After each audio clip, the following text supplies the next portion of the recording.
What are robot bees? Robot bees, also referred to as mechanical bees, are machines designed to mimic the work of actual bees. They are most commonly used in pollination, but can be used to monitor hive health as well. How are robot bees being used? Researchers and engineers from around the world have been experimenting with ways robots can do the work of real bees. Their creations come in a variety of shapes and sizes. Some fly around with propellers and use ionic liquid gel-coated horsehair bristles to collect and transfer pollen from one plant to another.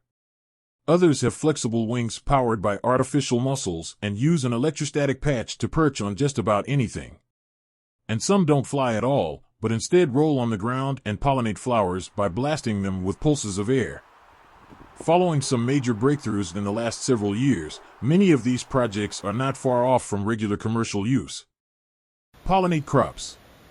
One example is BloomX, formerly known as Bumblebee AI, an Israeli startup that uses artificial intelligence and elements of biomimicry to pollinate crops when they need pollinating. Bearing resemblance to a push lawn mower, the company's machine is capable of imitating the best natural approach of pollinating specific crops. One is a cross-pollination mechanism, which uses an electric charge to collect pollen from one flower and apply it to another by passing between rows of crops, similar to how honeybees pollinate. Another uses vibration at the base of a plant to initiate the release of pollen, mimicking how bumblebees pollinate crops like blueberries and strawberries. This approach, according to BloomX's founder and CEO Ty Saad, is more efficient and sustainable than using commoditized honeybees.